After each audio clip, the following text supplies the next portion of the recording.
దేవుడు మన పక్షమునుండగా మనకు విరోధి ఎవడు?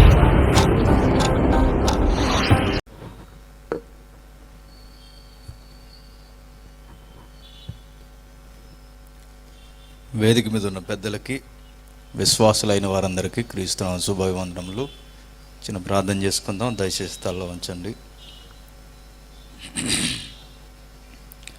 పరలోకమందున మా తండ్రి దేవా, ఈ మొదటి రోజు సభలో మీ కుమారుని యొక్క త్యాగాన్ని మేము తెలుసుకోవడానికి మా జీవితంలో తండ్రి ఎలాంటి మూల్యము తండ్రి మేము చెల్లించాలో ఆ రుణాన్ని మేము ఎప్పటికీ తీర్చలేమన్న స్పృహలోనికి తండ్రి మమ్మల్ని నడిపించండి దేవా. తెలిసి తెలియక తండ్రి, రక్షణ విలువ తెలియక రక్షణ భాగ్యాన్ని పక్కన పెట్టు తండ్రి. పనికిరాని వాటికి తండ్రి ఎగురు పడుతున్న మా అందరితో మీరు మాట్లాడండి.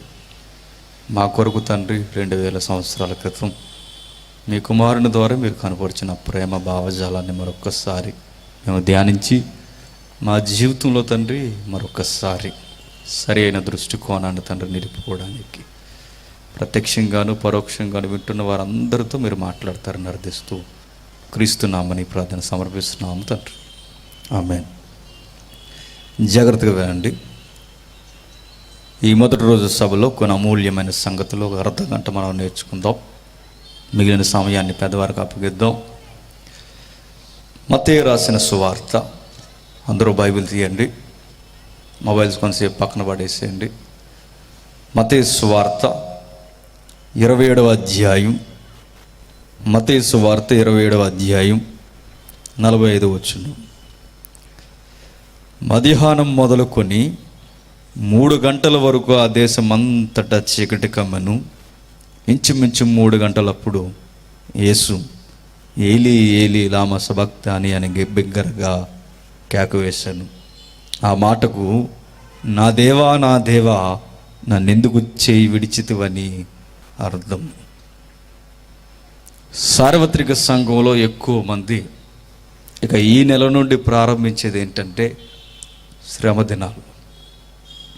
ఏడాదికి 7 మాటలని సంఘము జ్ఞాపకం చేసుకుంటూ ఆచారంగా ఈ మాటలను జ్ఞాపకం చేసుకుంటున్నారే తప్ప ఆ మాటలు వెనుకున్న హృదయపు బరువు మాత్రం ఎవరు అర్థం చేసుకోవట్లేదు.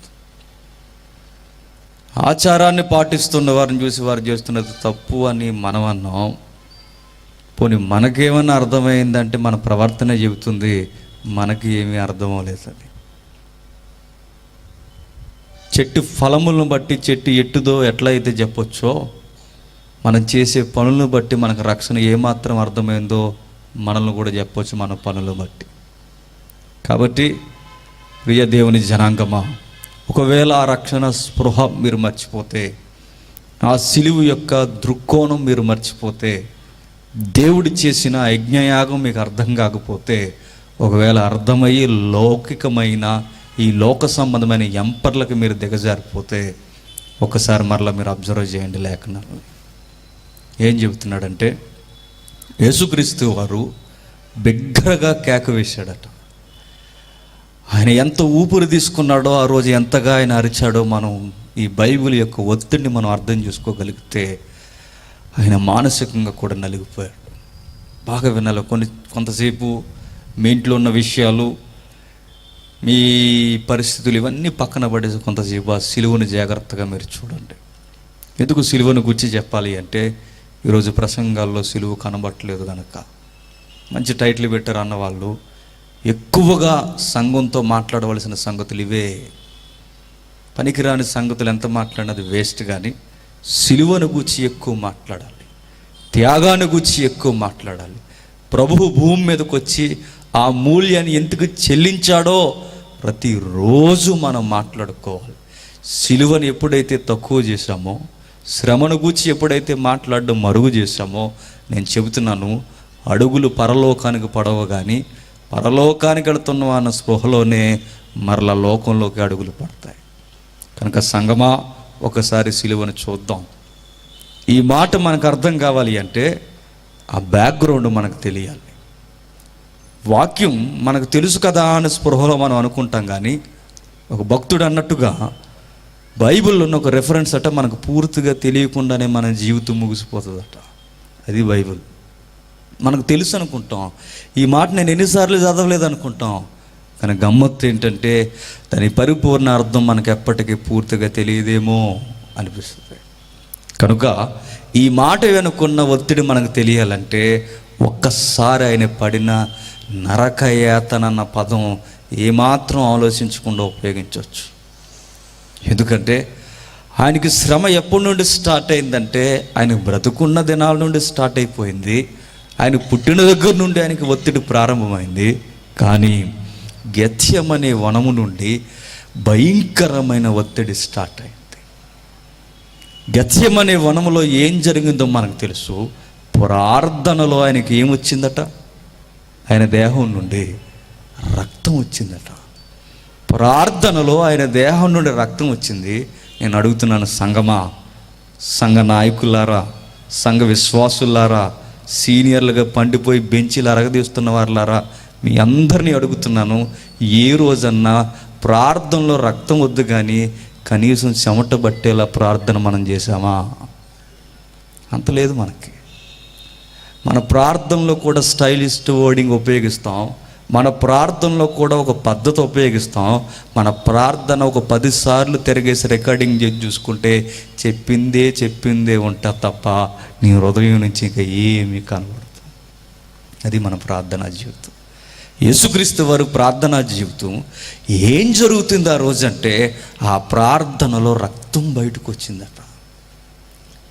నిజముగా ఆ రోజు ఆయన బీపీ ఎవడైనా చెక్ చేసినోడికి బీపీ వస్తుంది. అలా ఉన్న ఆయన బీపీ లెవెల్స్.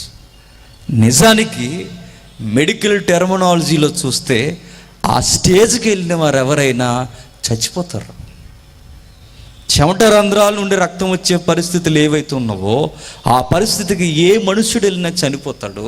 కానీ ఆయనకు అలా చావడం ఇష్టం లేదు. అలా చనిపోవడానికి ఆయన రాలేదు. ఆయన వచ్చింది ఎందుకు ఆయనకు బాగా తెలుసు. ఇలా మానసికంగా ఆయన బాధపడుతున్నాడు. ఆయన బాధల్లో ఏంటంటే ఇదిగో ఇప్పుడు మనం చదువుకున్న మాటే. అంత ఈజీగా అర్థం, జాగ్రత్తగా వినంటే ఆయన బాధ గెత్సెమనే వనములో ఆయన బాధ ఏంటంటే ఈ సిలువ మీద చదువుకున్న ఏదైతే ఇప్పుడు మొట్టమొదట మనం చదువుకుంటున్నామో ఆ మాటే ఆయన తినేసింది గెత్సెమనే వనములో. చాలామంది వ్యాఖ్యానకర్తలు, ప్రసంగికులు ఏమని తెలిసి పడేదని ఇలా పొడిగా చదివేస్తారు. మరి బైబిల్ని ఎందుకు మనసు పెట్టి చదవరా అనిపిస్తుంది. ఎలా చెప్పేశారంటే మానవ ఆకారంలో ప్రభు అయిన యేసుక్రీస్తు ఉన్నాడు కదా, శ్రాబోతున్న సిలువను చూసి భయపడిపోయాడు.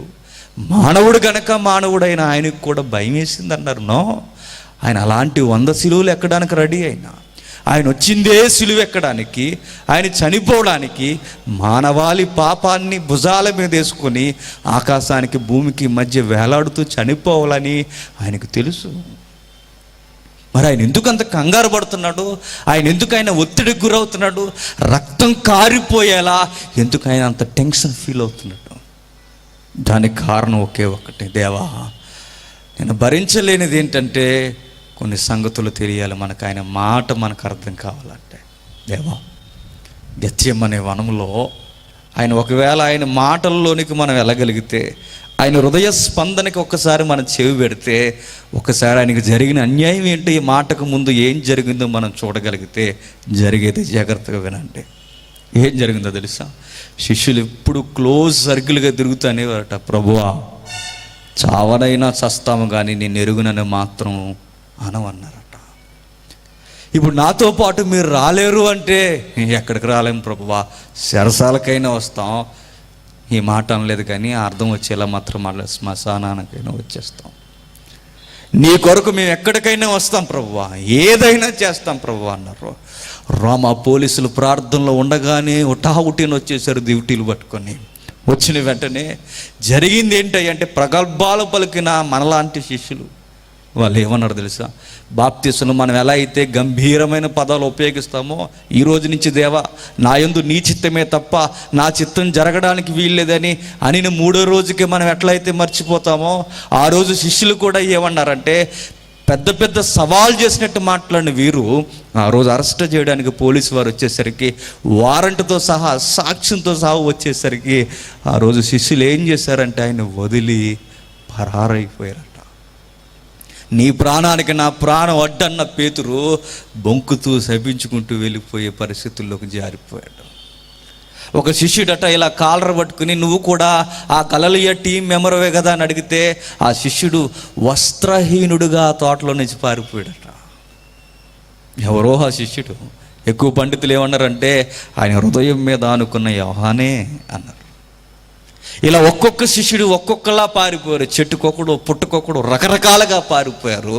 కానీ సిలువను చూసి ఆయన భయపడలేదనడానికి అక్కడే ఉన్న మరొక మాట ఏంటంటే రోమా పోలీసులకు వ్యతిరేకంగా ఆయన వెళ్ళి మీరు ఎదుగుతున్నది ఎవరిని అన్నాడు. నజరేయుడైన యేసుని, ఆయనను నేనే అన్నాడు. వెంటనే దిగ్గున వెనకడుగేసి అది నిజమో కాదో కన్ఫర్మ్ చేసుకోవడానికి ఒక గుర్తు అడిగారట. ఎవరిని? శిష్యులలో ఒక శిష్యుడు. ఎవరు? ఇస్కరియోతు యోధ. వాడిచ్చింది ఏంటంటే సిగ్నల్ ముద్దిచ్చాడట. ప్రభువుకు తెలిసింది ఏంటో చెప్పనా, ఆ ముద్దులో ప్రేమ లేదు కానీ విషం ఉందని ఆయనకు తెలుసు. పైకి ముద్దాడుతున్నాడు కానీ వాడు లోపలంతా విషమే ఉందని తెలుసు. వాడు ఏ రోజు నుంచో డబ్బు దొంగలిస్తున్నాడని తెలుసు. తెలిసినా వాడిని ట్రెజరీ మెంబర్గా పెట్టాడు. ప్రభుకు తెలుసు కూడా వాడిని ట్రెజరీ మెంబర్గానే ఉంచాడు. వాడు దేవుడు అనే లోగో మీద దోసేస్తున్నాడని ఆయనకు తెలిసినా ఎందుకు ఉంచాడంటే ఏదో ఒక రోజు మారతాడని చూశాడు. చివరికి దేవుణ్ణే 30 నాణ్యాలకి అమ్మేశాడట. ఎంత దారుణమో చూడండి. ఏలీ ఏలీ లామా సబక్తేని అన్న మాట నీకు అర్థం కావాలి అంటే వెనక ఏం జరిగిందంటే హృదయాన్ని అనుకున్న యోహాను పరారైపోయాడు. ప్రాణానికి ప్రాణం పెడతానన్న పేతురు పరారైపోయాడు. నీ చుట్టూ ఎప్పుడు మేము ఉంటామన్నా మిగిలిన శిష్యులు కను చూపులో లేకుండా పరారైపోయారు. ఎప్పుడు రొట్టెలు తిని స్వస్థతలు పొంది రకరకాలుగా ఆయన పొగుడుతూ మాకు రాజంతటి వాడు నీవే అని మెస్సయ్యా అని పొగిడిన గొంతులన్నీ ఒంటరిని చేసి పోయాయి. ఇలా ఒంటరిని చేసి పడేస్తే ఒంటరైపోయి పలుకుతున్న మాటే దేవా దేవా దేవా నీవు కూడా నా చేయి వదిలితివా. మీకు అర్థమవుతుందో లేదా బాధ? శిష్యులు వెళ్ళిపోయారు, రొట్టెలు తిన్నవారు వెళ్ళిపోయారు, రొమ్మున అనుకున్న యోహాను వెళ్ళిపోయాడు. ప్రాణానికి ప్రాణం తృణప్రాయంగా నీ కొరకించుతానన్నా పేతురు వెళ్ళిపోయాడు. ఎవ్వరు చుట్టూ లేరు, అందరూ చేయి వదిలి వెళ్ళిపోయారు. ఎన్ని పోటు పొడిచినట్టుగా ఇస్కరియోతు యోధ ముద్దు పెట్టి మరీ అప్పగించేశాడు. ఇలా ఒంటరిని చేసి పడేస్తే దేవా నాకు ముందే తెలుసు, వీళ్ళందరూ వెళ్ళిపోయినా పర్లా, పేతురు వెళ్ళిపోయినా పర్లా, యోహాను వెళ్ళిపోయినా పర్లా, నేను పెట్టిన రొట్టెలు తిని నా మేలు అనిపించిన ఈ అమాయకపు జనాంగం వెళ్ళిపోయినా పర్లా, దేవా గెత్యమనే వనము నుండి నేను భరించలేనిది ఏంటంటే నువ్వు నా చెయ్యి వదిలే ఆ క్షణాలు నేను భరించలేను. ఆయన తినేసింది ఏంటో చెప్పనా, ఆయన హృదయంలో నుంచి ఆయన దేహంలో నుంచి ఇంత ఒత్తిడి రావడానికి కారణం ఏంటంటే శిష్యులు వదిలి వెళ్ళిపోయారని కాదు, దేవుని చెయ్యి ఒక్క నిమిషం కూడా వదిలి వడలేకపోతున్నాడు. ఎవరు? ప్రభు అయిన యేసుక్రీస్తు. అది ఆయన బాధపడేది. గెత్యమనే వనములో ఆయనకి బీపీ లెవెల్స్ పెరగడానికి కారణం ఏంటంటే ఆ శిలువ మీద జరగబోయేది ఏంటంటే నా తండ్రి నా సహవాసాన్ని వదిలేసే గడియలవి, నా తండ్రి నా చేయి వదిలేసే క్షణాలవి, నిమిషాలవి, అవి నేను భరించలేకపోతున్నాను దేవా. ఎవరు వదిలేసినా పర్లా, దేవా నువ్వు కూడా వదిలేసావా? దేవుడు ఎందుకు వదిలేశాడు? తండ్రి అయిన దేవుడు తన కుమారుని యొక్క చెయ్యిని ఎందుకు వదిలేశాడు? ఏమీ తెలియనట్టు కూర్చుల్లో కూర్చున్నామే, ఏమీ తెలియనట్టు ఇక్కడ నిలబడి మాట్లాడుతున్నామే, ఏమీ తెలియనట్టు అయ్యో అంటున్నావే, మన వలనే ఆ రోజు తండ్రి అయిన దేవుడు చేయి వదిలేశాడు. కేవలం మన వలనే ఆ కుమారుని యొక్క చెయ్యిని ఆ రోజు తండ్రి అయిన దేవుడు వదిలేశాడు. ఎందుకు? నువ్వు నేను చేసిన దరిద్రపు కార్యాలకి, నువ్వు నేను చేసిన దిగజారుడి కార్యాలకి, నువ్వు నేను చేసిన అడ్డు అదుపు లేని పాపానికి ఆ రోజు ఆయన పాపిగా ఉంటే ఆ పరలోకమందున్న దేవుని యొక్క పవిత్రమైన కన్నులకి పాపం అంటే అసహ్యం కనుక, పాప స్థితిలో కుమారుడు ఉన్నాడు కనుక ఆ కుమారుని కూడా చూడకుండా తన ముఖాన్ని పక్కకు తిప్పుకున్నాడు. ఎందుకు ఆ రోజు కుమారుడు చేయి తండ్రి వదిలేశాడు? మన వలనే కేవలం మన వలనే ఆ రోజు తండ్రి కుమారుల యొక్క సహవాసం తెగిపోయింది. ఇది తట్టుకోలేకపోతున్నాడు ఆయన. దేవా, నన్ను ఎవరు వదిలేసినా పర్లేదయ్యా, నా క్లోజ్ సర్కిల్ నన్ను వదిలేసినా పర్లేదు, నువ్వు వదలడం నేను భరించలేను. ఇలా జరిగిపోతుంది, పరిస్థితి ఇలా ముందుకెళ్తుంది. దీనికన్నా ముందు ఇంకా జరిగింది ఏంటంటే, ఘోరాతి ఘోరముగా ఆయన అప్పగించిన వెంటనే ఆ రోజు సైనికులందరూ ఆయన తీసుకెళ్తే చేసింది ఏంటో చెప్పనా? ఒక లేడి పిల్ల మీద మృగాలు పడిపోయినట్టు పడిపోయారట. ఎవరు? ఈ శత్రువు వర్గం ప్రభుత్వ అధికారులందరూ ఆయన మీద పడిపోయి ముసుగేసేసి ఒక్కొక్కడు నచ్చినట్టుగా హేళన చేసి గుద్దేసి ముసుగు తీసి అన్నారట, నువ్వు దేవుడు కదా, నువ్వు దేవుని కుమారుడు కదా, దేవుడని చెప్పుకుంటున్నావు కదా, నువ్వు చూడకుండా చెప్పు నిన్ను కొట్టింది ఎవడో అని అడిగారట. అయినా మౌనంగా ఉండడు. మాట్లాడుతూ ఉండగా నువ్వు దేవుడువా అని అడిగారు, నువ్వు దేవుని కుమారుడువా అని అడిగారు. ఎస్, మీకు అర్థమవలేదా అన్నాడు ఆయన. వెంటనే ఒకడొచ్చి పొగరబోతు పట్టిన వాడు ఒకడొచ్చేవాడు తెలుసా, మాట కూడా మాట్లాడకుండా ముఖం మీద కాంట్రికి చుమ్మేశాడట. అయినా ఆయన మౌనంగా ఉండిపోయాడు. ఇక చాలదన్నట్టు దారుణాతి దారుణంగా రోజు చేసింది ఏంటంటే, ఆయన వీపుని నాగలతో దున్నినట్టు దున్నేశారట. కొరడాలు చేసి, రోమీల కొరడాలు ఎట్లా ఉంటాయి? మన తిరుగుతారే సిటీలో మీసాల మీద నిమ్మకాయలు పెట్టుకొని ఫటాఫటా వాయించుకుంటారు, అది కాదు కొరడా అంటే. కొరడాలంటే రోమ కొరడాలు ఎలా ఉంటాయి? ఆడపిల్లలు జడలు ఎలా అయితే వేసుకుంటారో అలా జడలు వేసినట్టుగా 4-5 ఆకారాల్లో జడలుగా ఉంటే వాటి కొనన జంతువుల ఎముకలు సన్నగా ఇలా ఉంకి ఇలా పెడుతుంటారు. ఎప్పుడైతే అది ఇచ్చి కొట్టారో, కొట్టిన వెంటనే జరిగేది ఏంటంటే, ఆ దేహాన్ని ఇలా కొట్టిన వెంటనే దేహాన్ని పట్టుకుంటుంది, మరలా ఇలా వెనక్కి లాగిన వెంటనే చర్మాన్ని పీకేస్తుంది ఆ కొరడ. ఇలా కొడితే ఎముకలు కనబడే రోమీల కొరడా దెబ్బలు కొట్టేశారట. దారుణాతి దారుణంగా కొట్టేశారు. ఈ పంతా యెషయా చెప్పినట్టుగా ఆయన వీపుని నాగలతో దున్నినట్టు దున్నేశారట. ఆయన గాయాలు చూస్తే ఎముకలు కనబడే పరిస్థితి ఇలా అయిపోయింది. సరే అయ్యిందిలే అనుకుంటే నెక్స్ట్ జరిగింది ఏంటంటే, ఆ అయిపోయిన గాయాల మీదకి ఆయన ఏ వస్త్రం తొడిగించారంట ఆయనకి? గోనె వస్త్రం. అండ్ గోనె వస్త్రం ఎట్లా ఉంటుందండి? దారుణాతి దారుణంగా ఉంటుంది గోనె వస్త్రం. దారుణాతి దారుణమైన గోనె వస్త్రం వేశారట. ఎప్పుడైనా మీకు దెబ్బ తగిలితే, ఎప్పుడైనా మీకు బాధ కలిగితే, మీరు దుప్పటి కప్పుకుంటున్నప్పుడు కానీ, గరుకైన వస్త్రం వేసుకున్నప్పుడు కానీ మీరు గమనించండి, ప్రాణం జివ్వుమనిపోతుంది. అలాంటి గరుకైన గాయాల మీదకి గరుకైన వస్త్రాలు వేసి ఆయన ఊపేశారట అటు ఇటు. అయినా ఆయన మౌనంగా ఉన్నాడు. ఇంకా చాలదని చేసింది ఏంటి చెప్పనా? 70-80 కేజీల పచ్చి మ్రాను ఆయన భుజాల మీదకి ఎత్తేసారట. ఇంకా చాలదని ఆ రోజు చేసింది ఏంటంటే, ఆయన శిరస్సును బాధించడానికి ఏం పెట్టారట? మొండ్ల కిరీటం పెట్టారట. ఆయన సొగసు స్వరూపం ఇలాగైపోవడానికి కారణం ఏంటంటే, మనం చేసిన పాపాలు, కేవలం మనం చేసిన పాపాలు. ఆయన సొగసంతా మారిపోయింది, స్వరూపమంతా మారిపోయింది. పూర్తిగా లేడి పిల్లతో మృగాలు ఆడుకున్నట్టుగా ఆడేసుకున్నాయి.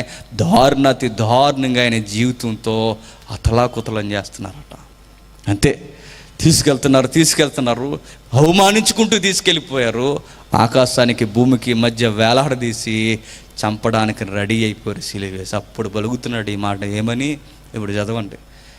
మత్తయి సువార్త 27వ అధ్యాయం చదవాలి ఎవరైనా. మత్తయి సువార్త 27వ అధ్యాయం 45వ వచనం. మధ్యాహ్నం మొదలుకొని 3 గంటల వరకు ఆ దేశమంతటా చీకటి కమ్మెను. ఇంచుమించు 3 గంటలప్పుడు యేసు ఏలీ ఏలీ లామా సబక్తానే అని బిగ్గరగా కేక వేశాడు. దేవా దేవా నా చేయి విడిచితివా అని ఆయన బిగ్గరగా కేక వేశాడట. జరిగిన సందర్భం ఏంటంటే, దీనికన్నా ముంగిట మరింత ఘోరాతి ఘోరమైన కార్యక్రమం జరిగింది. ఏం జరిగిందట చూద్దాం ఒకసారి. యోహాను సువార్త 19వ అధ్యాయం, యోహాను సువార్త 19వ అధ్యాయం 23వ వచనం నుండి యోహాను సువార్త 19వ అధ్యాయం 23వ వచనం నుండి, సైనికులు యేసుక్రీస్తును సిలువ వేసిన తర్వాత ఆయన వస్త్రములు తీసుకొని ఒక్కొక్క సైనికునికి ఒక్కొక్క భాగము వచ్చినట్లు వాటిని 4 భాగములు చేసిరి.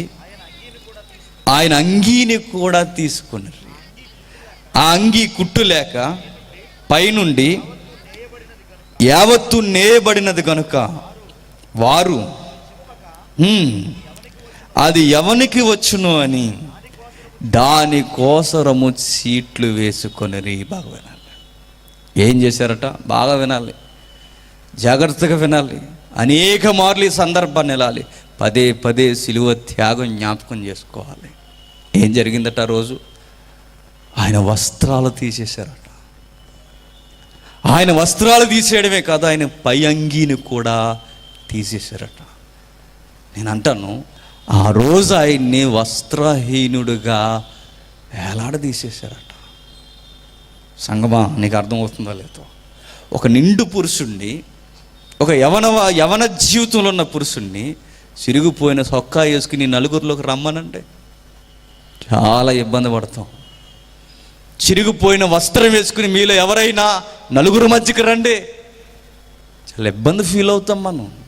ఆ రోజు యేసుక్రీస్తు వారిని ఏం చేశారయ్యా అంటే, దారంటే అనేక మంది పోతూ ఈయన దేవుని కుమారుని అడుగుతూ ఉన్నప్పుడు, ఆయన వెంబడించిన స్త్రీలు దూరం నుండి చూస్తున్నప్పుడు, అనేక మంది ఈయనగా మెస్సీ అని చెప్పుకున్నాడని అందరూ ఏం జరుగుద్దని తీక్షణంగా చూస్తున్నప్పుడు, ఆ రోజు ఆయనకి జరిగిన అవమానం ఏంటంటే ఆయన వస్త్రాలు తీసేశారట.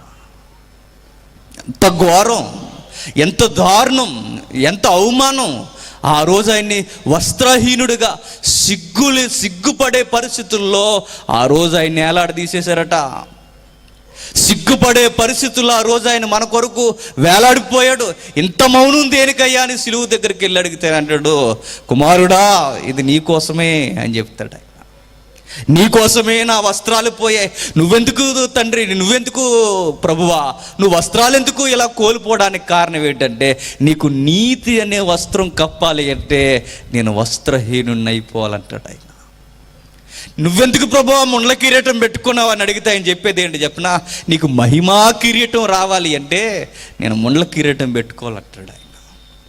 నీ చేతులకు మేకులు ఎందుకు ప్రభు, నీ చేతులకి నీ కాళ్ళకి ఎందుకు ఆ భయంకరమైన మ్రానికేసి ఎందుకు కొట్టేశారు ప్రభు అని అడిగితే, ఇదిగో నిన్ను ఘనమైన పాత్రగా ఉంచడానికి, నీ చేతిలో చేసిన తప్పులకి, నీ తప్పుడు నడకలకి నిన్ను మరలా నూతన జీవితంలోకి ప్రవేశింపచేయడానికి నీ చేతులకి కాళ్ళకి పడవలసిన శిక్ష నేను భరిస్తున్నాను అంటాడు ఆయన.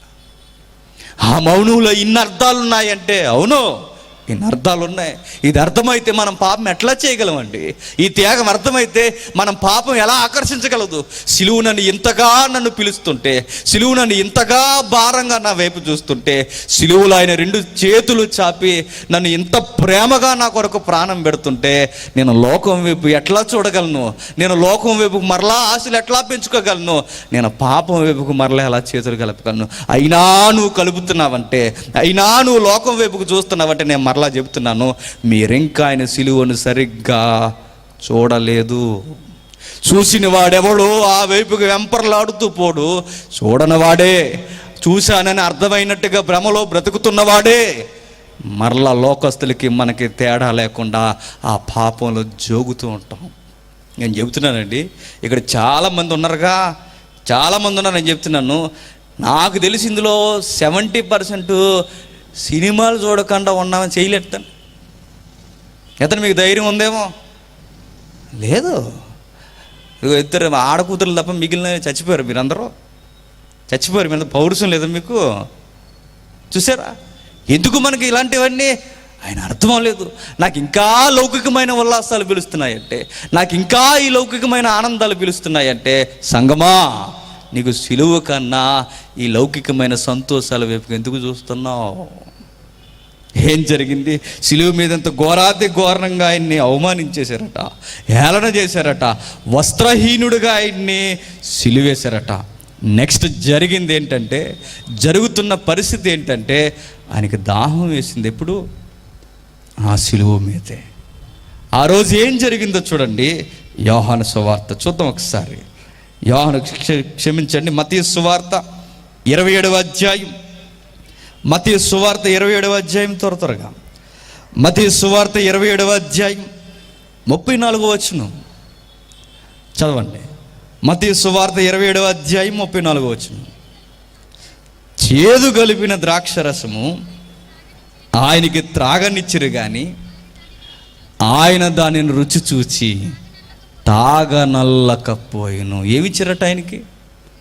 శిలువ మీద ఆ రోజు ఆయనకి దాహం దాహం అని అరుస్తుంటే, ఆయన కేకల మధ్య అప్పటికే ఆయనకి భోజనం లేదు, అప్పటికే ఆయనకి నిద్ర లేదు, అప్పటికే ఆయనకి రెస్ట్ అన్న పదానికి ఆయన జీవితంలో అర్థమే లేదు.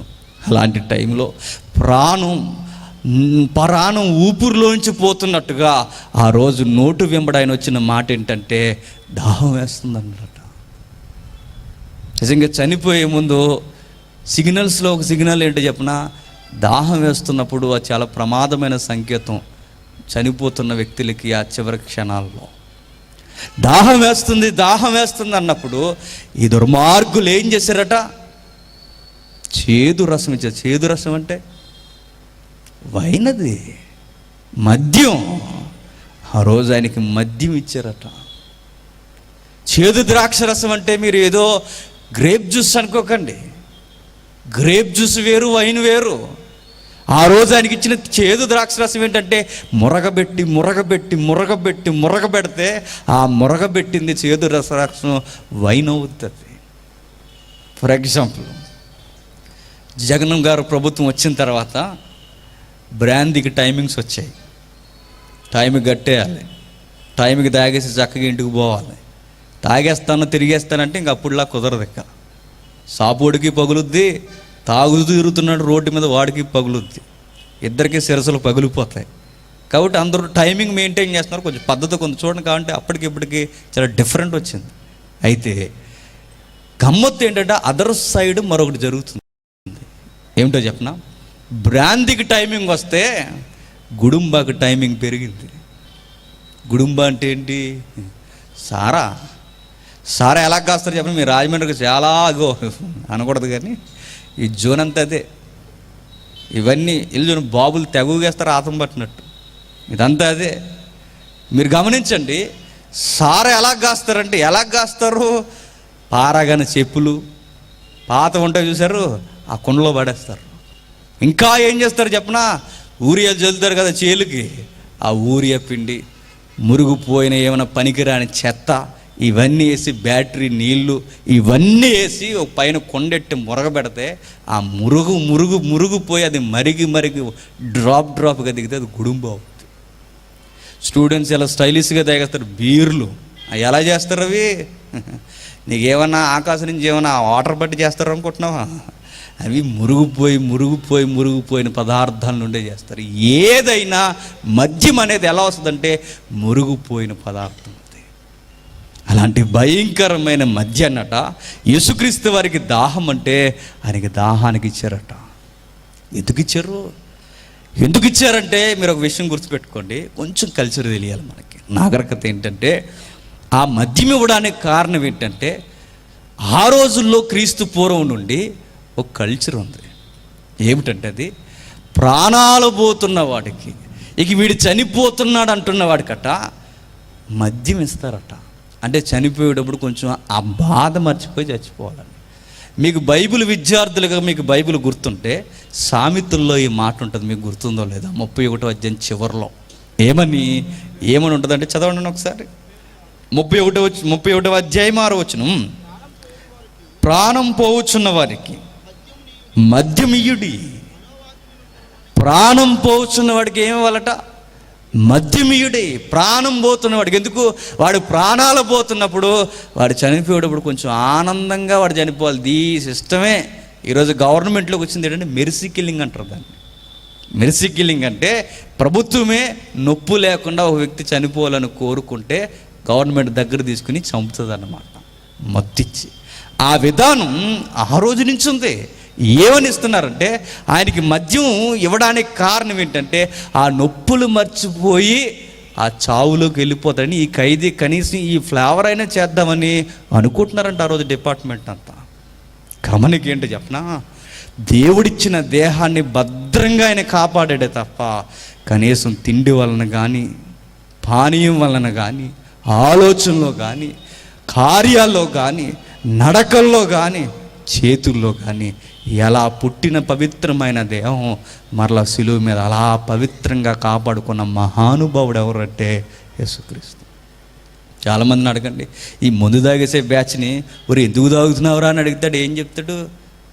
బాధలకే తాగుతారు అందరూ. వాళ్ళు చెప్పే సూత్తదేగా. ఎందుకు తాగుతున్నావురా అని అడిగితే నేను అంటాను, ప్రపంచంలో యేసుక్రీస్తు వారు పడినంత బాధ ఎవడైనా పడ్డాడండి? ఎవరైనా పడ్డారా? ఆ బాధనే ఆయన స్వీకరించాడు తప్ప ఆ బాధను మర్చిపోవడానికి మత్తును కోరుకోలేదట. నువ్వు ఎందుకు తాగుతున్నావురా అని అంటే ఏం చెప్తాడు? మా ఆవిడ నా మాట ఇంటలేదని తాగుతున్నాడు. అది బాధడికి. నువ్వెందుకు తాగుతున్నారంటే అప్పుల బాధ. నువ్వెందుకు తాగుతున్నారంటే ఇదిగో కుటుంబంలో గొడవలు. నువ్వెందుకు తాగుతున్నారంటే ఉద్యోగంలో ప్రెజరు. నువ్వెందుకు తాగుతున్నారంటే నా అనారోగ్యం వలన. ఎందుకు తాగుతున్నారంటే ఈ బాధలు భరించలేక తాగుతున్నారట. ఇది కారణమా చెప్పండి? ఆ రోజు ప్రభు అయిన యేసుక్రీస్తు వారు మన బాధలన్నీ ఆయన భరిస్తూ బాధపడైనా చచ్చిపోతాను కానీ, ఈ దేవుడిచ్చిన దేహాన్ని పవిత్రంగా అప్పగిస్తాను కానీ ఈ బాధకి ఉపశమనముగా మద్యం మాత్రం స్వీకరించనని ఆ రోజు ఆయన ప్రాణాలను ఎడవడానికి కోరుకున్నాడు. ఆయన సిలువ మీద ఎన్ని జరిగాయట. ఇలా జరుగుతూ ఉన్నప్పుడు అప్పుడు ఆయన మాట్లాడుతూ ఉండగా దారంటి పోతున్న వారందరూ హేళన చేస్తున్నారు. ఏమని హేళన చేస్తున్నారంటే, దేవుని కుమారుడా, దేవుని కుమారుడా, నువ్వు దేవుని కుమారుడు అయితే దిగు రమ్ము, నిన్ను నువ్వు రక్షించుకొనుము అని అడిగాడు.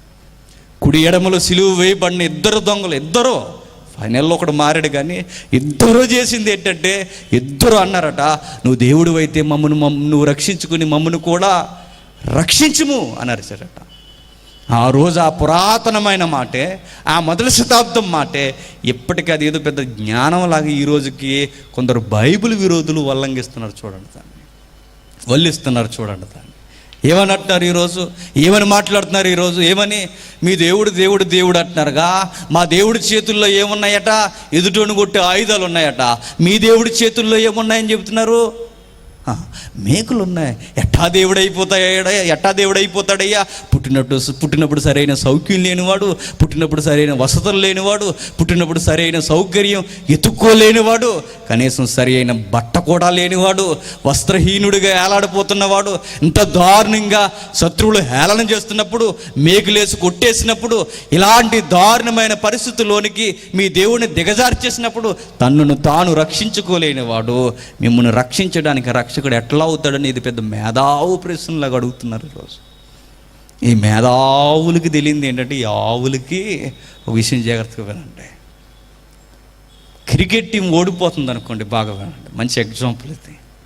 క్రికెట్ టీం ఓడిపోతుంది అనుకోండి, టీం మెయిన్ బ్యాట్స్మెన్స్ అందరూ పడిపోయిన తర్వాత ఒక ఆయన నిలబడ్డాడు, ప్యాడ్లు కట్టుకున్నట్టు, శిరస్సుకి హెల్మెట్ పెట్టుకున్నట్టు, ఎమరపు బ్యాట్ తీసుకున్నట్టు, టీంని నేను గెలిపిస్తా 100 కొట్టి, గ్రౌండ్లోకి వెళతా దేశాన్ని గెలిపించి మరలా వెనక్కి వస్తాను చూడండి అనే సవాలుతో ఆయన గ్రౌండ్లోకి వెళ్తున్నప్పుడు స్టేడియంలో ఇలాంటి బ్యాచ్ అంతా నిలబడి దమ్ముంటే వెనక్కి వచ్చే నేనేమనాలి? నీకు అసలు సెన్స్ ఉందనాలా? నేనేమనాలి అసలు? దమ్ముంటే ఎల్లో 100 కొట్టు, దేశాన్ని గెలిపించు, వీరుడిగా విజయకేతనం ఎగరేసి రా అని చెప్పాలి. అది సవాల్ అంటే. సిలువ మేంచి దిగిపో ఇది ఎలా ఉంటుంది? ఆయన ఏం చెప్పాడు? నేను చావులోకి వెళతా, మరణంలోకి వెళతా, మరణాన్ని మరణం చేత చంపుతా, చావు చేత చంపుతా, ఈ మరణపు సంఖ్యలు తెంచేస్తా, పాతాలకు ద్వారాలు దీని ఎదురు నిలవకుండా చేస్తాను ఆయన సవాలు చేసి చావుకు ఎదురెళ్ళి ఆయన వెళుతుంటే ఆ రోజు నుంచి ఈ రోజు వరకు పలుకుతున్న డైలాగులు ఏంటి? దమ్ముంటే వెనక్కి నేనేమనాలి? ఇక అర్థమైంది అనాలా? దమ్ముంటే ఎల్లో, నువ్వు మరణాన్ని జయించు, దమ్ముంటే ఎల్లో, ఆ చావు దెబ్బ కొట్టు, దమ్ముంటే ఎల్లో, ఈ మరణాన్ని చూసి వణుకుపోతున్న ఈ మానవాళికి మరణం ఏమాత్రమని సవాలు చేసేలా మరలా తిరిగి రాని సవాలు చేయాలి. సవాలు చేయడం రాని వారు సిలువను కూర్చున్న వార్త ఏమర్థం చేసుకోగలరు చెప్పండి? ఆ రోజు ఇలా జరిగిపోతుంది. దారంటి పోయేవారు అందరూ ఏళన చేస్తారు, ప్రతి ఒక్కడు ఆయన దైవత్వాన్ని నిందించారు. ఇంకా ఇలా జరిగిపోతున్నప్పుడు ఆయన పలికిన మాట ఏంటంటే, దేవా నా చేయి విడిచితివా అని. ఇప్పుడు నేను క్వశ్చన్ అడుగుతాను, మీరు ఆన్సర్ చేయండి. ఈ పలుకుతున్న మాట అది ప్రసంగమా? క్రైస్తవులేగా ఆన్సర్ చేయండి. ఈ పలుకుతున్న మాట ఏదైతే ఉందో అది ప్రసంగమా, ప్రార్థన? ఆ రోజు శిలువ మీద 7 మాటలు ఏటి అంటే ప్రార్థన, ఒక్క మాట మినహాయిస్తే ప్రార్థన. ఆ రోజు తండ్రితో మాట్లాడుకుంటున్న ప్రార్థన ఏం చేసింది ఆ రోజు అంటే పోలీసుడిని మార్చింది. విన్నావా?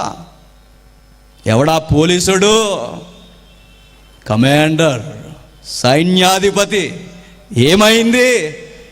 చుట్టూ ఉన్నవారికి అర్థం అవ్వట్లేదంటే ఆయన అరమిక్ భాషలో మాట్లాడుతుంటే ఏలియాని పిలుస్తున్నాడేమో అనుకుంటున్నారు. అక్కడ ఉన్న గవర్నమెంట్ ఎంప్లాయ్, సుపీరియర్ ఆఫీసర్ ఒక ఆయన ఉన్నాడు, అతనే కమాండర్, సైన్యాధిపతి. అతగాడు చూశాడట, అతడు పలుకుతున్న భాష ఏంటో ఆయనకి బాగా తెలుసు. ఆ భాష అర్థం కూడా తెలుసు. ఏమిటి ఆయన పలుకుతున్నదంటే, దేవా దేవా దేవా అని, నా చెయ్యి విడిచేసావని బాధపడుతున్నా. ఈయన బాధ ఏంటి అని ఒక్కసారి చూడడం మొదలెట్టాడు. ఎవడో ఒక పోలీసుడా? పోలీసులు ఎలా ఉంటారండి? ఎలా ఉంటారో ఒకసారి స్టేషన్కి వెళ్ళని తెలుస్తుంది. ఎలా ఉంటారో నువ్వు తెగ ఫీల్ అయిపోయి చెబుతావు, ఇలా చేశారండి, నన్ను అలా అన్యాయం చేసేసారండి, నేను చేసుకున్నది కాడి నుంచి నాకు సుఖం లేదండి అని నువ్వు తెగ సెంటిమెంట్ వలకపోసిన వాళ్ళకి ఎక్కదు. అంతేనా? జాగ్రత్తగా రాసేసి కంప్లైంట్ ఇచ్చి వెళ్ళంటారు. నువ్వు ఫీల్ అయిపోయినట్టుగా వాళ్ళు ఫీల్ అయిపోవాలి, నువ్వు తెగ ఫీల్ అయిపోతే ఇలాంటి ఫీలింగ్స్ వాళ్ళ సర్వీస్లో ఎలా చూశారు, అంత ఫీల్ అవ్వరు. వాళ్ళ హృదయాలు వారు చేసే ఉద్యోగాలను బట్టి, వారు చేసే పనులను బట్టి, ఆ ట్రైనింగ్ దగ్గర నుంచి వారి హృదయం కఠినంగా ఉంటుంది, మొండిబారిపోయి ఉంటుంది. ఇలాంటి దెబ్బలు ఎన్ని చూసుంటారు, పట్టించుకోరండి.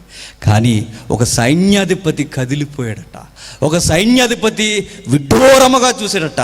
ఆయన సర్వీసులో ఎప్పుడు వినని మాట విన్నాడట. చాలామంది ఖైదీలు మేము సిలివేసేస్తాం, చాలామంది ఖైదీలని కలవరగిలి మీద వేలాడదీసి చంపేస్తాం. ఇదిగో ఈ ఆరిపోయిన ఈ కొనల్లోంటి ప్రాంతంలోనికి ఇసిరేసం ఇలా దేహాలని. కానీ ఏ రోజు నా సర్వీసులో వినని మాట నేను విన్నానని ఫస్ట్ టైం అబ్జర్వ్ చేస్తున్నాడు ఆఫీసర్. అయినా ఏం అబ్జర్వ్ చేస్తున్నాడు, ఏం చెబుతున్నాడంటే, ఏ రోజు మేమన్నా ఏ ఖైదీ అరిసినా ఏమని అరిశాడు, ఆ మేకులు బాధ తట్టుకోలేక, అయ్యో ఈ మేకులు బాధ భరించలేకపోతున్నామని ఏడ్చారు. మరికొంతమంది ఏమని ఏడ్చాడు, అయ్యో నా భార్య ఒంటరి అయిపోతుందని ఏడ్చారు. మరికొంతమంది ఏమని ఏడ్చారు, అయ్యో నా పిల్లలు ఏమైపోతారని ఏడ్చారు. మరికొంతమంది ఏమని ఏడ్చారు, నాకు బతకాలందం ఉందని ఏడ్చేవారు ఉన్నారు. కానీ ఫస్ట్ టైం మా సర్వీస్లో మేము విన్న వింతైన మాట ఏంటంటే, ఇతడు మా కొరకు ఏడుస్తున్నాడు. ఏమని ఏడుస్తున్నాడు ఆయన ప్రార్థనలో? దేవా దేవా నీవు నా చేయి విడిచితివి, ఇదిగో వీరేమి చేయుచున్నారో వీరెరుగురని మా కోసం ఏడుస్తున్నాడు. ఈయన పలుకులు, ఈయన విధానం, ఈయన ప్రవర్తన బహు వింతగా ఉందే అని ఈ పలుకులు చూస్తున్నాడట, ఈ ప్రార్థన విజ్ఞాపన చూస్తున్నాడట. ఇది చూస్తూ ఉండగానే మరొకటి ఆయన కనబడుతుంది. పట్ట పగలే ఏమైపోయింది, చిమ్మ చీకటి అయిపోయిందట. పట్ట పగలే చిమ్మ చీకటి అయిపోయింది.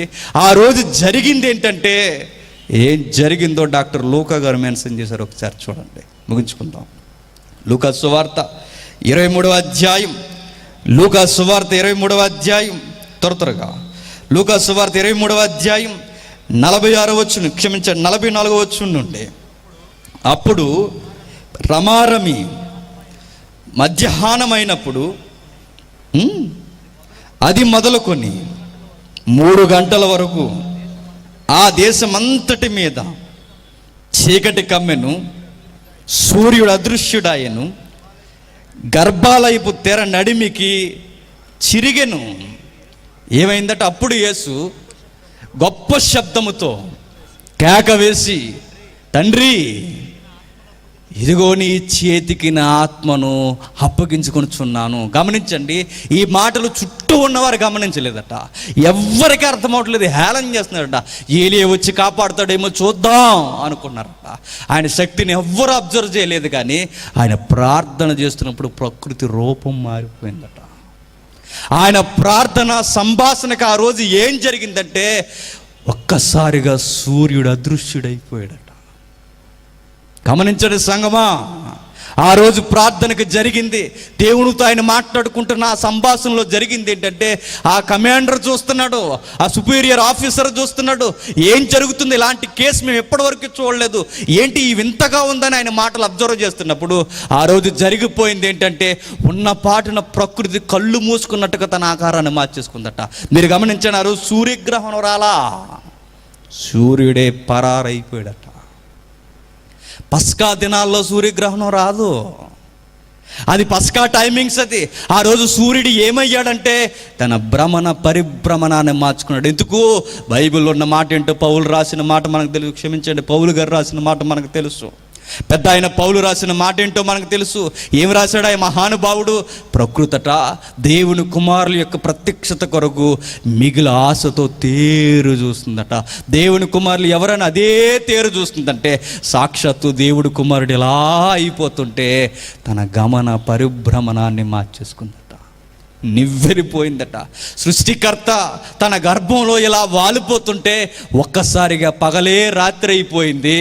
ఆ రోజు సూర్యుడు అదృశ్యుడు ఎక్కడికి పోయాడో, పరారైపోయాడు. ఆ రోజు ప్రకృతి చూడలేకపోయింది, దేవుని కుమారుడు పడుతున్న వేదన నివ్వెరిపోయిందట. ఇవన్నీ చూశాడు, పంటలు బద్దలాసిపోయాయి, సిలువే ఊగిపోయే పరిస్థితిలోనికి వచ్చేసింది, పగలే రాత్రి అయిపోయింది, సూర్యుడు మాయమైపోయాడు. వెంటనే అర్థం చేసుకున్న కమాండర్కి అర్థమైపోయింది ఏంటి చెప్పనా, తప్పు చేసాం అని. సిలువను ప్రత్యక్షంగా చూసిన ఆ వ్యక్తికి అర్థమైపోయింది, అరే మనం తప్పు చేసాం అని. అన్న ఆయన నోటంటే వచ్చిన మాట ఏంటో చెప్పనా, అందరూ ఇతడు దేవుని కుమారుడా దేవుని కుమారుడా దేవుని కుమారుడు అరిస్తే కమాండర్ అన్న మాట ఏంటో తెలుసా, ఈయన నిజముగా దేవుని కుమారుడే అన్నాడు. ఈయన నిజముగా దేవుని కుమారుడే అని అక్కడ మెన్షన్ చేసిన పదం ఏంటో చెప్పనా, దేవుణ్ణి మహిమపరిచేటట్టు. ఎవరో? పోలీసుడు. దేవునికి ఆరాధన కలవరి గిరి మీద జరిగిపోయిందట. ఎవరో? ఒక అన్యుడు. సిలువను చూసి అన్యుడు కదిలిపోయాడట, సిలువను చూసి అన్యుడు మోకాళ్ళు వేసిన పరిస్థితికి వచ్చాడట. సిలువ త్యాగాన్ని, ప్రార్థన విజ్ఞాపాన్ని విని ఆ హృదయ వేదన అర్థం చేసుకుని, దేవానికి స్తుతులయ్యా, నాకు అర్థమైపోయింది నీ కుమారుడు ఎందుకు చనిపోయాడో మాకు అర్థమైపోయిందని ప్రైజ్ ద లార్డ్ అన్నాడట. ఆ రోజు ప్రైజ్ టు గాడ్ అన్నాడట. ఆ రోజు అన్యుడు సిలువ గాథను చూసి మారిపోయాడు, సిలువను ప్రత్యక్షంగా చూసి మారిపోయాడు. సంగమా, ఎంతమంది ప్రసంగికులు సిలువను బాహాటంగా మీ మీద ప్రదర్శన చేయట్లేదు? ఎన్నిసార్లు విన్నారు మీరు సిలువను గురించి? ఎంతమంది ప్రసంగికులు కంటదడి పట్టుకొని మనకు సిలువను గురించి చెప్పారు? ఎన్ని మార్లు విన్నా కఠిన హృదయులుగా మనం మారామా? మారలేదు. సిలువ వార్త మీకు తెలియని ఇదేమైనా కొత్త వార్త? మీకు తెలుసు. ఎందుకు మారలేదు? ఎన్నిసార్లు ఆయన బాహాటంగా మన ముందు ప్రదర్శన చేయబడినా మనం మారం అంతే. మొండి కఠిన హృదయులు మనం. కఠినాత్ముడైన కమాండర్ మారిపోయి ప్రైజ్ ద లార్డ్ అన్నాడు. నీ నోటంట ప్రైజ్ ద లార్డ్ వద్దు, కానీ ప్రైజింగ్ చేసేలా బతుకును మార్చుకోవయ్యా, బతుకును మార్చుకో. ఏం చేశాడు ఆ రోజైనా? మన కొరకు ఒంటరైపోయాడు ఆయన. ఎన్నని చెప్పాలి, ఎన్నిసార్లని సిలువను గూర్చి మాట్లాడాలి? అందుకే నేను కోరుకుంటున్నది, బహిరంగముగా సిలువను గూర్చి ఆలోచించండి, సిలువను గూర్చి ఎక్కువ మాట్లాడండి. ప్రసంగాల్లో బహిరంగముగా కనబడాల్సింది సిలువే. ఆ సిలువను గూర్చి మనం ఎక్కువగా మాట్లాడుకుంటే మనలో మన జీవన విధానం మారుతుంది. మనకు ప్రసంగి కూడా మంచి మాట అన్నట్టు, అపోస్తులు వారి యాటిట్యూడ్ ఎందుకు మార్చేసుకున్నారంటే, వారట సిలువ వేయబడ్డారట. ఎవరితో? యేసుక్రీస్తుతో సిలువ వేయబడ్డారట. సిలువ వేయబడిన వారంటే ఏంటి? సిలువ వేయబడిన వారంటే దాని అర్థం ఏంటో చెప్పనా, మేము ఆయనతో కూడా చనిపోయాం, ఆయనతో కూడా మేము చనిపోయాం. చనిపోయిన వాడి దగ్గరికి శవం అయితే ఆ శవం దగ్గరికి బిర్యానీ పొట్టలు తెచ్చి ముక్కు దగ్గర ఊపుతున్నాం అనుకోండి, లేస్తాడని శవం అనరు. చనిపోయిన వాడి దగ్గర ముక్కు దగ్గర తెచ్చి డబ్బులు కట్టలు ఇలా 2000 రూపాయల కట్టలు ఎలా ఊపుతున్నప్పుడు లేచిపోయాడు అనుకున్నాడు, శవం అంటారండి? చనిపోయిన వాడు అంటే ఏంటంటే వాడిని ఇంకా ఏది ఆకర్షణ, వాడికి డబ్బు ఆకర్షణ లేదు, వాడికి అధికారం ఆకర్షణ లేదు, వాడికి ఏ ఆహార పదార్థాల మీద, దేవునికి ఇష్టం లేని కార్యాల మీద ఏది వాడిని ఆకర్షించలేదు. ఎందుకంటే వాడు చనిపోయాడు. సిలువ యందు చనిపోయిన సంగమా, బాప్తిస్మంలో ఆయన యందు సిలువ వేయబడ్డానని ఒప్పుకున్న సంగమా, నిన్నింకా ఏదో లాగుతుందంటే నువ్వు సరిగ్గా చావలేదన్నమాట. ఆయన యందు చావలేదు మనం. ఒకవేళ చస్తే మనల్ని ఏది లాగదో, మనం దేని మీదకి ఎంపర్లాడుతూ ఎగబడుతూ పోం. ఇంకా నువ్వు వెళుతున్నావంటే నువ్వు చావలా. అందుకే సిలువ ఈ మొదటి మాట నాకేమి నేర్పిస్తుందంటే, ఇది మాటే కాదు, అది నా కొరకు చేసిన ప్రార్థన. ఆ ప్రార్థన కదిపేసిందట. ప్రార్థనకు అన్యుడు మారిపోయాడట. ప్రార్థనకి ఆ రోజు ప్రకృతి కదిలిపోయిందట. ప్రార్థనకు ఆయన దేహం అంట రక్తం వచ్చిందట. ఈరోజు ప్రార్థన కనీసం చెమటైనా పడుతుందా అని అడుగుతున్నాను నేను. చివరిగా ఒక మాట, రోమిలికి రాసిన పత్రిక, అపోస్తుడైన పౌలు రోమా సంఘానికి రాసిన పత్రిక 10వ అధ్యాయం, రోమా సంఘానికి రాసిన పత్రిక 10వ అధ్యాయం 9వ వచనం నుండి, 10వ అధ్యాయం 9వ వచనం నుండి, అది ఏమనగా, యేసుక్రీస్తు వారు ప్రభువని నీ నోటితో ఒప్పుకొని దేవుడు మృతుల్లో నుండి ఆయన లేపునని నీ హృదయమందు విశ్వసించిన ఎడల నీవు రక్షింపబడదు. మీకు మాట గమనించండి, యేసుక్రీస్తుని ఏమని ఒప్పుకోవాలట? ప్రభు అని ఒప్పుకోవాలట. ఈ మాట మనకు సింపుల్గా ఉంది, కానీ ఈ మాట కమాండర్ ఒప్పుకుంటే ఏమవుద్దో చెప్పనా? ఉద్యోగం ఊడిపోద్ది, అవసరమైతే తలకాయ మీద మెడకాయ కూడా లేసిపోద్ది. ఎందుకు? వాళ్ళ ప్రభు ఎవరు? రోమా చక్రవర్తి. వారి యొక్క లీడర్ లేదా వాళ్ళ యొక్క సుపీరియర్ ఆఫీసర్ ఎవరు? అక్కడ ఎవరైతే గద్దె మీద కూర్చున్నారో వాళ్ళే. వాళ్ళని కాదని ప్రభువులని ఎవరిని సంబోధించినా, సంప్రదించినా, ఎవరిని ఆ స్థితిలోనికి తీసుకొచ్చినా ఉద్యోగం ఏమవుద్ది? ఊడిపోద్ది. ఆ రోజు ప్రభు అనడం కాదు, సాక్షాత్తు దేవునితో సమానమైన హోదా, అనగా దేవుని కుమారుడన్న పలుకు బలికడట అందరూ చూస్తుండగా ఎవరు? శతాధిపతి. ఇప్పుడు నేను అంటున్నాను, కనీసం మారండి. ఇంత సిలువ యాగం ఈ 3 రోజులు మీకు వినబడుతున్నప్పుడు కనీసం కొన్ని కాకపోయినా కొన్ని అయినా మార్చుకోండి. చచ్చే లోపల ఒక మంచి క్రీస్తు స్వభావంతో చనిపోయే ప్రయత్నం చేయండి. చివరగా 50 సంవత్సరాలు గడిచాయంటే చెబుతున్న నేను ఇక్కడ ఉండను, వింటున్న మీరు ఇక్కడ ఉండరు. కరెక్ట్గా 50 చాలు. 50 దాడితో ఒకడు ఉండడు ఇక్కడ. కానీ ఉండమని తెలిసినా మన ప్రవర్తన ఎందుకు మారట్లేదు? మారిపోండి. ఏ రోజు ఆవిరైపోతుంది తెలియదు. 20కే షుగర్ వస్తుంది, ఇంకా 35కే నడ్డంగిపోతుంది, ఇంకా 25 ఏళ్ళ అమ్మాయిని అమ్మమ్మలాగా కనబడుతున్నారు. ఎందుకు? 25 ఏళ్ళ అబ్బాయి ఇంకా పెళ్లి కొడుకు రాలేదని పెళ్లి చూపులకు వెళ్ళి నాన్నే అడుగుతున్నారట. ఎందుకు? అయిపోయింది, ఎక్స్పైర్ అయిపోయింది లైఫ్, జీవితం అయిపోయింది. ఈ ఆవిరి లాంటి జీవితంలో ఇంకెందుకు ఎంపర్లాడిపోవడం? ఆ సిలువను భుజాల మీద వేసుకొని మారిపోదామా? మారిపోండి. సిలువను కూర్చిన వార్త ప్రతిరోజు ధ్యానించండి. ఈ సిలువ మనకు చాలా అవసరం. ప్రతిరోజు ఆయన సిలువెత్తుకున్నవాడే ఆయన శిష్యుడు. సిలువను మరుగు చేసి ఇక ఏ భక్తి మనం కొనసాగించినా మనం భ్రమలో ఉన్న శిష్యులమే తప్ప ఆయన శిష్యులము కాము. God bless you. ప్రార్థన చేసుకుందాం. పరలోకమందున మా తండ్రి, దేవా, ఎందరికీ ఈ సంగతులు అర్థమయ్యే నాకు తెలియదు కానీ తండ్రి, నిజమే దేవా, సిలువ త్యాగం మరుగైపోతున్న ఈ దినాల్లో చక్కటి తండ్రి సారాంశాన్ని అందించడానికి సభలను ఏర్పాటు చేసి సిలువను గూర్చే మీ కుమారుని యొక్క త్యాగాన్ని గూర్చే మాట్లాడడానికి తండ్రి 3 దినాలు తండ్రి మీ కుమారులు నిలబెట్టుకొని మాట్లాడడానికి తండ్రి నడిపిస్తున్నందుకు మీకు వందనములు తండ్రి. అందరికీ ఈ సంగతులు రుచించాయో నాకు తెలియదు కానీ తండ్రి, కనీసం ఒక్కరైనా ఈ త్యాగాన్ని చూసి వారి పాపాన్ని సహించుకోవడానికి తండ్రి సిలువ యొక్క బాధను, త్యాగాన్ని అర్థం చేసుకునే లోతైన మనస్సును వారికి అనుగ్రహించండి తండ్రి. ఈ సిలువను అర్థం చేసుకునక ఏళన చేస్తున్న వారందరినీ క్షమించండి. రక్షణ విలువ వారికి నేర్పించండి తండ్రి. మీ కుమారుడు చేసిన త్యాగానికి మేము ఏమిచ్చారో అని చెల్లించుకోగలమయ్యా.